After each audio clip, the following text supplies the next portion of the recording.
종두득두라는 말 들어보셨지요? 콩 심은데 콩 난다. 사도 바울은 이것을 로마서 2장에서 이렇게 말씀을 하고 있습니다. 하나님께서는 각 사람에게 그가 한 대로 갚아주실 것입니다. 참으면서 선한 일을 하여 영광과 존귀와 불멸의 것을 구하는 사람에게는 영원한 생명을 주시고, 이기심에 사로잡혀서 진리를 거스르고 불의를 따르는 사람에게는 진노와 분노를 쏟으실 것입니다. 악한 일을 하는 모든 사람에게는 먼저 유대 사람을 비롯하여 그리스 사람에게 이르기까지 환난과 고통을 주실 것이요, 선한 일을 하는 모든 사람에게는 먼저 유대 사람을 비롯하여 그리스 사람에게 이르기까지 영광과 존귀와 평강을 내리실 것입니다. 하나님께서는 사람을 차별함이 없이 대하시기 때문입니다. 아멘. 종두득두라는 말을 사도 바울은 행한 대로, 뿌린 대로 거두게 하신다라는 말로 표현을 하고 있다는 거죠. 또 요한복음에서 사도 요한은 이렇게 말씀합니다. 내가 진정으로 너에게 말한다. 내 말을 듣고 또 나를 보내신 분을 믿는 사람은 영원한 생명을 가지고 있고 심판을 받지 않는다. 그는 죽음에서 생명으로 옮겨갔다. 무덤 속에 있는 사람들이 다 그의 음성을 들을 때가 온다. 선한 일을 한 사람들은 부활하여 생명을 얻고 악한 일을 한 사람들은 부활하여 심판을 받는다. 아멘. 부활에 이르는 생명이 있고 심판에 이르는 부활이 있다. 그렇게 이제 사도 요한은 말씀하고 있죠. 여기서 우리가 성경이 말하는 선한 일 또는 착한 일은 무엇일까? 우리가 이제 생각을 해봐야 되는데, 성경이 말하는 선한 일 또는 착한 일은 가난한 자의 삶의 문제, 즉 먹거리 문제를 해결해 주는 거다라고 특별히 누가복음에서 누가는 말을 하고 있습니다. 근데 이건 단지 일시적인 먹거리를 해결해 주는 것에 그치지 않고 그들 스스로가 자신의 삶을 개척하고 유지해 나갈 수 있도록 돕는 것을 말합니다. 야고보서에는 이렇게 기록되어 있습니다. 하나님 아버지께서 보시기에 깨끗하고 흠이 없는 경건은 고난을 겪고 있는 고아들과 과부들을 돌아봐주며 자기를 지켜서 새 속에 물들지 않게 하는 것입니다. 하나님이 보시기에 깨끗하고 흠이 없는 경건은 뭐라는 거예요? 고아와 과부와 나그네를 돌아보고 욕심을 따라 살지 않는 거다. 이렇게 말씀합니다. 여기서 경건을 다른 말로 하면 구원을 얻는 것은 고아와 과부와 나그네들을 돌아보고 탐욕을 따라 살지 않는 거다라는 말을 갖고 말할 수도 있습니다. 구약에 보면 이제 고엘이라는 제도가 나오죠. 고엘이라는 말은 물으다, 되찾다, 구속하다 그런 의미인데, 레위기 25장에 안식년과 희년의 규례 가운데 이 고엘이라는 제도가 들어가 있습니다. 레위기 25장을 보면 이렇게 되어 있습니다. 너희 기업이 온 땅에서 그 토지 무르기를 허락할지니 만일 내 형제가 가난하여 그의 기업 중에서 얼마를 팔았으면 그에게 가까운 기업 물을 자가 와서 그의 형제가 판 것을 물을 것이요, 만일 그것을 물을 사람이 없고 자기가 부유하게 되어 물을 힘이 있으면 그 판 해를 계수하여 그 남은 값을 산 자에게 주고 자기의 소유지로 돌릴 것이니라. 그러나 자기가 물을 힘이 없으면 그 판 것이 희년에 이르기까지 산 자의 손에 있다가 희년에 이르러 돌아올지니 그것이 곧 그의 기업으로 돌아갈 것이니라. 또 이렇게 되어 있습니다. 너와 함께 있는 내 형제가 가난하게 되어 내게 몸이 팔리거든 너는 그를 종으로 부리지 말고 품꾼이나 동거인과 같이 함께 있게 하여 희년까지 너를 섬기게 하라. 그 때에는 그와 그의 자녀가 함께 내게서 떠나 그의 가족과 그의 조상의 기업으로 돌아가게 하라. 그들은 내가 애굽 땅에서 인도해낸 내 종들이니 종으로 팔지 말 것이라. 너는 그를 엄하게 부리지 말고 내 하나님을 경외하라. 아멘. 땅을 가난하여 또는 빚으로 팔았거나 또는 빚으로 인해서 자기 몸을 종으로 팔렸거든 가장 가까운 친척이 돈을 주고 사와라, 사서 되돌려줘라 그런 거죠. 만약 그렇게 할 힘이 없다면 희년이 되어서는 본래의 기업에게로, 본래의 가정에게로 돌려보내라 하는 안식년과 희년에 대한 말씀입니다. 그런데 이런 레위기의 안식년의 제도를 신명기에서는 다르게 표현을 하고 있습니다. 신명기 15장에 보면 매 7년 끝에는 면제하라. 면제년의 규례는 이러하니라. 안식년을 면제년이라고 바꿔 말하고 있죠. 그의 이웃에게 구워준 모든 채주는 그것을 면제하고 그의 이웃에게나 그 형제에게 독촉하지 말지니 이는 여호와를 위하여 면제를 선포하였습니다.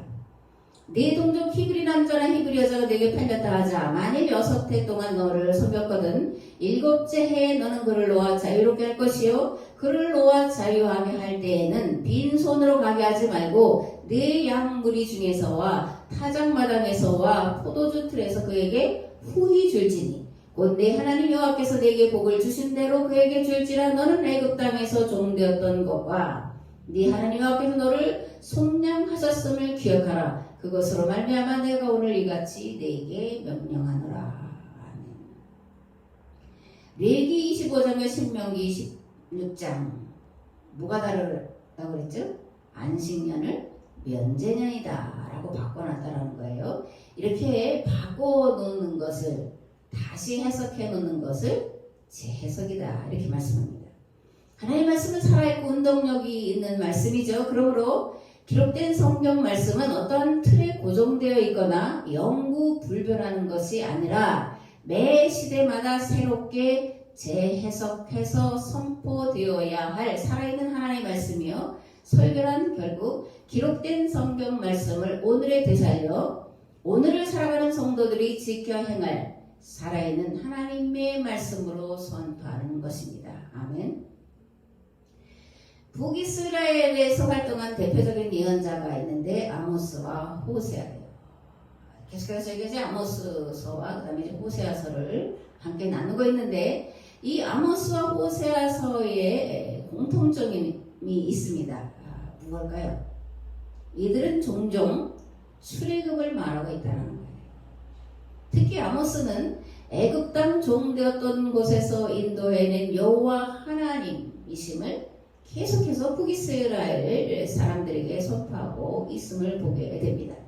아모스 2절을 보면 내가 너희를 애굽 땅에서 이끌어내어 40년 동안 광야에서 인도하고 아모리 사람의 땅을 너희가 차지해 가였고 또 너희 아들 중에서 선지자를 너희 청년 중에서 나시린을 일으켰나니 이스라엘 자손들아 과연 그렇지 아니하냐 이는 여호와의 말씀이니라.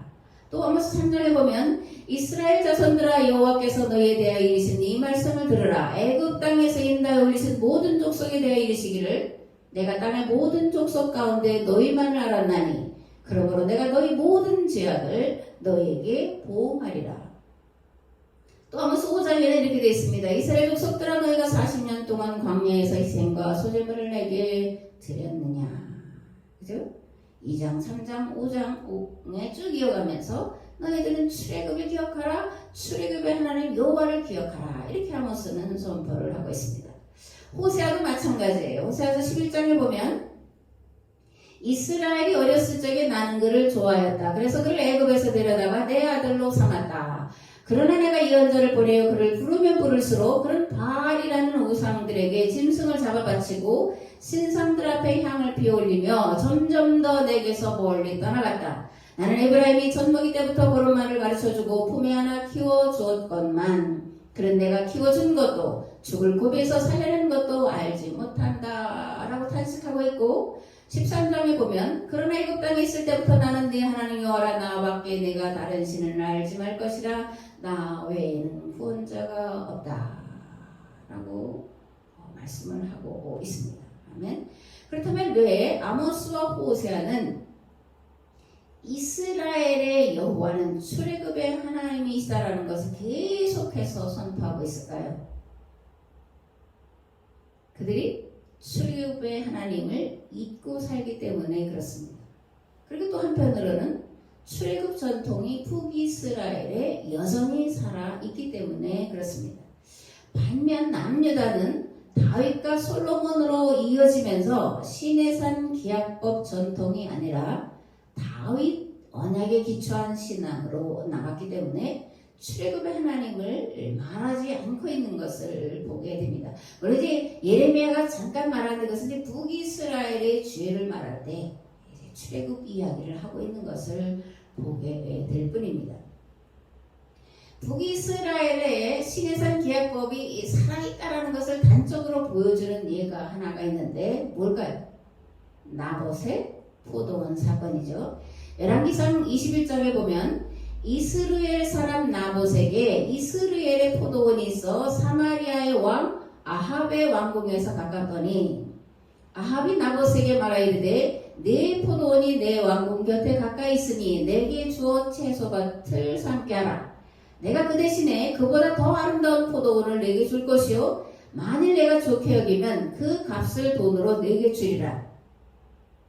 그래서 나봇이 아합에게 말하되 내 조상의 유산을 왕에게 주기를 여호와께서 금하실지로다 하니 이 말을 듣고 아합이 근심하고 답답하여 왕궁으로 돌아와 침상에 누워 얼굴을 돌리고 밥조차 먹지 않았다. 이렇게 기록되어 있습니다. 이는 아무리 왕일지라도 함부로 백성의 땅을 빼앗을 수 없을 만큼 북이스라엘에는 시내산 계약법 정신이 살아있었다는 증거예요. 그렇기 때문에 아모스와 호세아는 시내산 계약법 정신을 북이스라엘 백성들에게 끊임없이 일깨우며 계약법을 지키라고 외쳤던 것임을 알 수 있습니다. 그런데 북이스라엘 왕과 지배층들 그리고 제사장들은 이 말을 거부했죠. 아모스는 이렇게 말하며 길갈과 베델 등 지방 성소에서 많은 제물을 태워 드리는 것은 성전에서 제사로 하나님을 영화롭게 한다고 가르치는 제사장들의 가르침은 거짓말이다 라고 일갈하고 있습니다. 성전에서 제사로 제물로 하나님을 영화롭게 한다라는 것을 아모스는 그게 우상숭배다 이렇게 말하는 거고 호세아는 그게 바알 신앙을 따라간 간음을 행한 거다 그렇게 선포하고 있다는 거예요. 호세아서 13장의 말씀을 봉독을 하겠습니다. 에브라임이 말만 하면 모두 떨었다. 온 이스라엘이 그렇게 에브라임을 우러러보았는데 바알신을 섬겨 죄를 짓고 말았으므로 이제 망하고 말았다. 그런데도 그들은 거듭죄를 짓고 있다. 은을 녹여 거푸집에 부어서 우상들을 만든다. 제주껏 만든 은신상들 그것들은 모두 세공업자들이 만든 것인데도 그들은 이 신상 앞에 제물을 바치라고 하면서 송아지 신상들에게 입을 맞춘다. 그러므로 그들은 아침 안개처럼 되고 이른 새벽에 사라지는 이스라엘처럼 될 것이다. 타작마당에서 바람에 날려나가는 쭉정이처럼 되고 굴뚝에서 나오는 연기처럼 될 것이다. 그러나 나는 너희가 이집트 땅에 살 때로부터 주 너의 하나님이다. 그때 너희가 아는 하나님은 나밖에 없고 나 말고는 다른 구원자가 없었다. 나는 저 광야에서 그 메마른 땅에서 너희를 먹이고 살렸다. 그들을 잘 먹였더니 먹는 대로 배가 불렀고 배가 부를수록 마음이 교만해지더니 마침내 나를 잊었다. 그래서 내가 그들에게 사자처럼 되고 이제는 표범처럼 되어서 길목을 지키겠다. 새끼 빼앗긴 암곰처럼 그들에게 달려들어 염통을 갈기갈기 찢을 것이다. 암사자처럼 그 자리에서 그들을 뜯어먹을 것이다. 들짐승들이 그들을 남김없이 찢어 먹을 것이다. 이스라엘아 내가 너를 멸망시키기로 작정하였는데 마침내 나를 잊어버렸다. 그래서 내가 이제 너희를 멸망시키기로 작정했다. 그러면 이제 누가 너를 도울 수 있겠느냐? 왕과 대신들을 세워달라고 조르더니 도대체 너희 왕이 지금 어디 있느냐? 너를 구원하라고 해라. 대신들이 지금 어디 있느냐? 너의 모든 성읍에서 샅샅이 찾아보아라. 너를 궁지에서 건져달라고 하여라. 내가 홧김에 너에게 왕을 주었으나 분을 참을 수 없어서 너희 왕을 없애버렸다. 에브라임의 허물을 적은 문서를 모두 모았고 죄상을 적은 기록을 모두 보관하고 있다. 에브라임이 다시 태어나는 진통을 겪고 있다. 그러나 그는 때가 되었는데도 태를 열고 나올 줄 모르는 미련한 아들과도 같다. 그런데 나더러, 그런데는 제가 붙인 거예요. 그런데 나더러 그들의 몸값을 갚아주고 그들을 수월의 세력에서 빼내란 말이냐? 나더러 그들의 몸값을 치르고 그들을 죽음에서 살려내란 말이냐? 이제는 내게 동정심 같은 것은 없다.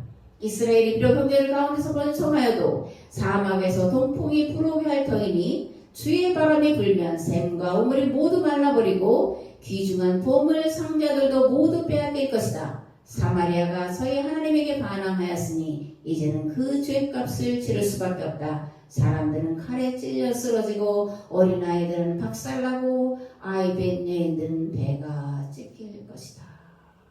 이렇게 사실 참 망측한 그런 말씀을 사랑의 선지자라고는 호세가 선포하고 있다는 거예요.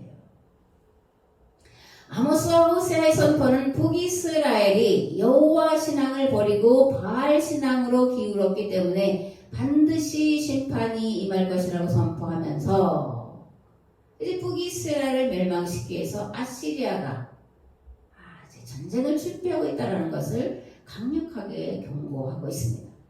그러면 이토록 심판과 저주를 받아야 될 바알 신앙은 무엇인가? 바알 신앙이 뭘까요? 단지 만들어 놓은 어떤 신상들에게 뭐 절하고 하는 그것만을 바알 신상이라고 말할까요? 제가 몇 가지를 쭉 이제 찾아봤는데 이 심판과 저주를 받아야 될 죄, 바알 신앙은 계약법을 저버린 것을 말합니다. 가난한 자를 돌아보지 않고 도리어 가난한 자의 것을 빼앗아 자기 배를 불린 것을 말해. 또 신명기 율법이 아니라 출애굽기, 레위기, 민수기를 근간으로 하는 성전과 제사 신앙을 말해. 아모스는 이렇게 말합니다. 너희는 베델로 몰려가서 죄를 지어라. 길갈로 들어가서 더욱더 죄를 지어라. 아침마다 희생제물을 드리고 사흘마다 11조를 바쳐보아라. 또 누룩 넣은 빵을 감사제물로 불살라 바치고 큰 소리를 알리면서 자원예물을 드려보아라. 이스라엘 자손아, 바로 이런 것들이 너희가 좋아하는 것이 아니냐. 주 하나님이 하신 말씀이다. 무슨 말씀입니까? 성전에서 제사로 하나님을 영화롭게 한다는 짓거리를 멈추라는 거예요. 가난한 자들의 삶을 돌아보지 않고 많은 희생제물을 바치는 것은 심판받아 마땅한 죄라고 선포하고 있는 겁니다. 그런데 이들이 이렇게 성전에서 제사로 하나님을 예배하라고 가르치는 건 그냥 만들어낸 그런 거짓말이 아니라 출애굽기와 레위기와 민수기를 따라서 하라는 얘기예요. 그런데 이스라엘을 살려낸 말씀은 출애굽기, 레위기, 민수기가 아니라 신명기였고, 이 신명기는 출애굽기와 레위기와 민수기를 모세가 다시 재해석한 말씀이라는 것을 우리가 잊지 말고 반드시 기억을 해야 됩니다. 또 바알 신앙이 뭐냐? 기도로 응답받아 문제를 해결하겠다고 하는 응답 신앙이에요. 오늘 우리도 이런 신앙을 가지고 있죠. 그래서 믿음 좋은 사람은 아주 철저하고 금식하면서 기도로 응답받아 보려고 몸부림을 쳐요. 기도로 응답받아, 또 복받아, 또는 문제 해결하자 하는 것은 기복 종교의 특징입니다. 사도 바울은 이것을 하나님을 만홀히 여긴다라고 말하는데, 만홀히 여긴다라는 것은 함부로 여긴다라는 거예요. 그때그때마다 자기 생각대로 자기 멋대로 하나님의 뜻을 변개시키는 것을 하나님을 만홀히 여기는 거다 말하는데, 이것이 곧 응답받아서 복받겠다, 문제 해결하겠다고 하는 응답신앙을 말한다는 거예요. 사도 바울은 왜 기도로 응답받아 살겠다고 하는 것이 하나님을 만홀히 여기는 죄라고 말할까? 왜 그럴까요? 오늘 대다수의 교인들은 기도하는데 열심히 하는데, 그죠? 어떤 이 사업하면서도 사업보다는 기도하려고 애쓰고 하는 것을 보는데, 왜 이게 하나님을 만홀히 여기는 죄라는 걸까요? 하나님의 법에 위배되기 때문에 그렇습니다. 하나님의 법은 심은 대로, 수고한 대로, 뿌린 대로 거두는 법이기 때문에 그래요.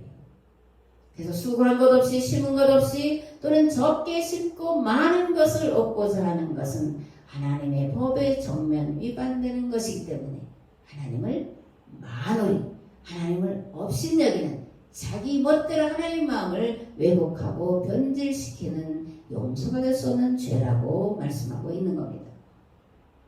십계명 10번째 계명은 모든 탐욕을 버리라 하죠. 근데 사도 바울은 골로새 교회에 보내는 편지에서 땅에 있는 지체를 죽여라, 곧 음란과 부정과 사욕과 악한 정욕과 탐심이니 탐심은 우상 숭배니라. 이것들로 말미암아 하나님의 진노가 임하느니라 말씀하고 있습니다. 아멘. 또 힘과 권력과 군대의 힘을 가지고 하나님의 뜻을 정면으로 대적하는 약탈 전쟁을 일삼는 것을 우상 숭배다 또는 바알로 가다 이렇게 말합니다. 사무엘상 15장에는 아말렉과 전쟁이 기록이 되어 있죠. 사무엘은 아말렉과의 전쟁을 선포하면서 이렇게 말합니다. 그들의 모든 소유를 남기지 말고 진멸하라. 남녀와 소아와 젖먹나이와 우양과 낙타와 나귀 모두를 다 죽여라. 이렇게 명령을 하죠. 구약 성경의 블레셋과 아말렉은 약탈로 먹고 사는 자들의 대명사로 등장하는 족속이에요. 그래서 사무엘은 이들이 이 약탈로 먹고 사는 악을 근절하려고 하는 계획으로 선제 공격을 명하고 있고, 그러면서 모든 것들을 진멸하라 이렇게 이제 명하고 있습니다. 문제는 사울이 사무엘의 이 뜻을 온전히 이제 깨닫지도 못했고 부합하지도 못했다는 거죠. 특히 아말렉과의 전쟁을 통해서 사무엘은 그 근처의 모든 나라들에게 약탈 전쟁을 근절하는 전쟁이다라는 것을 보여주려고 그렇게 말을 하고 시작했는데, 이 사울이 약탈 전쟁을 일삼았죠. 그래서 패위 선언을 하게 됩니다. 아말렉과의 전쟁에서 이긴 사울은 이제 승리감에 도취해 있는 거잖아요. 그런데 사무엘은 사울에게 와서 패위 선언을 하면서 이렇게 말합니다. 하나님께서 번제와 다른 제사를 그의 목소리를 청종하는 것을 좋아하신 같이 좋아하시겠나이까?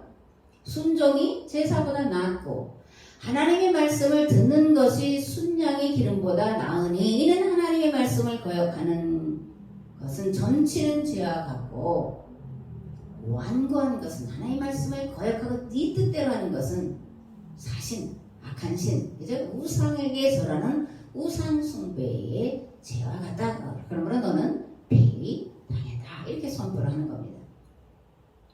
하나님 앞에서 선하고 아름다운 것, 하나님이 받으시는 신령과 진정으로 드리는 예배가 뭘까? 하나님의 말씀을 귀 기울여 듣고 그 말씀대로 행하며 사는 삶입니다. 하나님이 원하시고 기뻐하시는 예배는 악을 미워하고 선에 속하는 것입니다. 이러한 선한 것, 아름다운 것은 또 반복하지만 가난한 이들을 돌아보고 억울한 이들을 돌아보고 질병으로 고통하는 이들을 돌아보고 그들의 문제를 해결해주고 그리고 그들을 위해서 기도하는 거예요. 이게 하나님 보시기에 선하고 아름답다는 겁니다. 무엇보다 하나님이 가장 기뻐하시고 찾으시는 예배는 첫째 계약법이신 하나님, 계약법으로 계시는 하나님을 바로 아는 것이요, 둘째 두 계약의 책인 성경을 바로 알도록 가르치고 배우는 것이요, 셋째 계약으로 역사를 주관하신 하나님을 바로 아는 것이요, 바로 알고 깨달은 계약법대로 살아가는 것이 하나님이 가장 기뻐하시고 찾으시는 예배라는 겁니다. 아멘. 마태복음 16장에서 예수님을 시험하려고 온 바리새인과 사두개인들이 당신이 그리스도냐? 당신이 메시아냐? 그러면 하늘로부터 당신이 메시아라고 하는 표징을 보여라. 이렇게 이제 요구하죠. 근데 예수님이 이렇게 말씀합니다. 너희는 저녁 때는 하늘이 붉은 것을 보니 내일은 날씨가 맑겠구나 하고, 아침에 하늘이 붉고 흐린 것을 보니 오늘은 날씨가 굳겠구나 한다. 너희는 하늘의 징조는 분별할 줄 알면서 시대의 징조들은 분별하지 못하느냐. 그래서 이렇게 시대의 징조를 분별하지 못하는 바리새인과 서기관들과 사두개인들을 향해서 가 있을진저, 즉 저주받아라, 이렇게 선포하고 있음을 보게 됩니다. 그렇다면 이제 이 말씀과 이제 연결지어서 호세아서 13장 13절부터 나오는 이 말씀이 무슨 뜻일까 함께 생각을 해보자고요. 에브라임이 다시 태어나는 진통을 겪고 있다. 그러나 그는 때가 되었는데도 태를 열고 나올 줄 모르는 미련한 아들과도 같다. 그런데 그러면서 나더러 그들의 몸값을 갚아주고 그들을 수월의 세력에서 빼내란 말이냐? 그런데 나더러 그들의 몸값을 치르고 그들을 죽음에서 살려내란 말이냐? 이제 내게 그런 동정심은 없다. 사마리아가 저희 하나님에게 반항했으니, 다시 말하면 북이스라엘이 하나님에게 반항했으니, 하나님의 말씀을 거역하고 바알로 갔으니, 자기 욕심을 따라갔으니 이제는 그 죄값을 치를 수밖에 없다. 사람들은 칼에 찔려 쓰러지고 어린아이들은 박살나고 아이벤 여인들은 배가 찢겨 죽을 거다. 이런 거예요. 죄가 찼으므로 더 이상 용서받을 기회가 없다라는 말씀입니다. 에브라임이 다시 태어나는 진통을 겪고 있다. 이 말은 이제 북이스라엘의 멸망이 가까웠다는 그런 말이에요. 그런데 이스라엘은 북이스라엘이지 아시리아의 멸망이 가까웠다라고 선포하는 호세아와 아모스의 말씀을 거부하고 있고, 그렇기 때문에 반드시 멸망할 거라는 거예요. 북쪽에서부터 이미 전쟁 나팔 소리가 울려 퍼졌는데도 아니라다 평안하다. 그래서 성전에서 제사로 제물로 하나님을 예배하면서 하나님을 영화롭게 한다 하면서 하나님의 말씀으로 돌아오려 하지 않고, 더불어 행복하고 자유하고 평등하게 살아가는 계약법은 지키지 않고 오히려 욕심에 끌려 바알을 섬긴 죄를 깨닫고 회개를 하지 않기 때문에 더 이상은 두고 보실 수 없다는 거예요. 이런 호세아의 선포대로 북이스라엘은 아시리아에 멸망당하고 지중해 연안으로 뿔뿔이 흩어졌다고 제가 계속해서 반복해서 말씀을 드렸습니다. 그리고 몇몇은 유다 지역으로 내려와서 살다가 유다가 멸망하고 바벨론의 포로로 끌려갈 때에 끌려간 자들과, 그죠? 그들 중에서 이제 정신 차리고 기사회생해서 이스라엘 땅으로 돌아온 소수가 있었다는 거예요. 그렇다면 오늘 이 호세아가 선포하는 말씀이 우리에게는 어떤 말씀으로 들려져야 될까? 오늘 우리는 이 말씀을 어떻게 들어야 될까? 의학 전문가가 하는 것을 유튜브에서 잠깐 들었는데 이렇게 말하더라고요. 이제 인류는 코로나 이전으로는 되돌아갈 수가 없다. 또 백신 맞는 것으로 모든 문제가 해결될 거라는 허황된, 거짓된 환상을 버려야 한다. 같이 가야 될 거다. 이렇게 말하는 거예요. 그러면서 마스크 백신 맞았다고 벗어버릴 수 있을 거냐? 그것도 아니옵시다. 더 심한 것이 올 것이다. 이런 무서운 경고를 하는 것을 들었습니다. 이럴 때 그렇다면 목사들은 어떻게 설교를 해야 될까? 호세아가 선포한 대로 오늘 목사들이 이 시대를 향해서 어떤 말씀을 선포해야 될까? 또 오늘 우리에게 있는 바알 신앙은 무엇이라고 알려줘야 될까? 이런 걸 생각해 봐야 되는데, 오늘 우리에게 있는 바알 신앙은 인간 중심주의와 과학 만능주의가 아닐까 이렇게 생각합니다. 그래서 목사들이 인간 중심주의와 과학 만능주의에서 벗어나 하나님께로 돌아가라고, 하나님께로 돌아오라고 외쳐야 한다. 저는 그렇게 생각합니다. 지금이 하나님께로 돌이킬 마지막 기회라고 정말 온몸으로 눈물을 흘리며 선포해야 되리라. 저는 그렇게 생각합니다. 묵은 신학과 묵은 교리, 묵은 구속사 일변도의 성경 해석을 무너질 수 없는 진리처럼 떠받들던 것을 갈아엎어버리고 성경이 본디 두 개약의 책임으로, 성경이 본디 두 개약의 책임으로 성경을 개약으로 풀어내어 가르치는 일들을 해야 할 줄 믿습니다.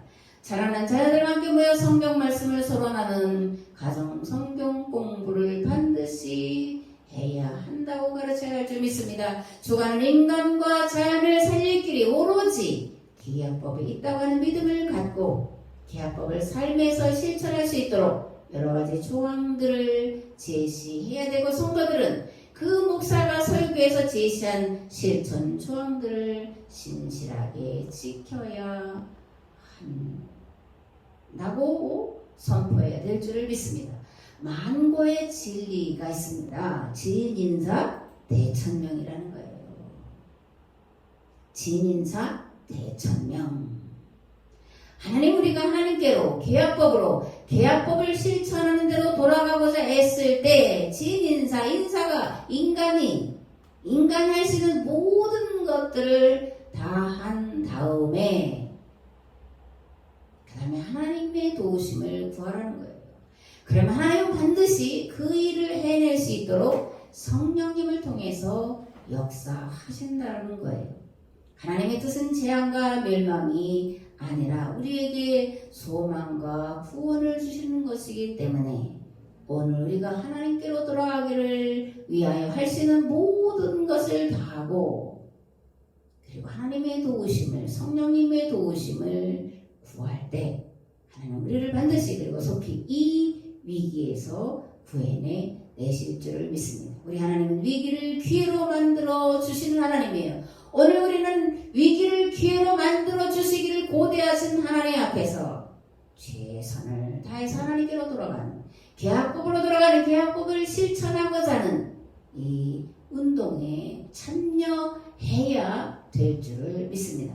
그러면 그도 말씀드리지만 위기를 기회로 만들어 주시는 하나님께서 반드시 그리고 속히 이 위기를 극복할 방법을 대안을 특별히 목회자의 설교를 통해서 선포되게 하시고 그 일을 이루게 하실 줄을 믿습니다. 아멘.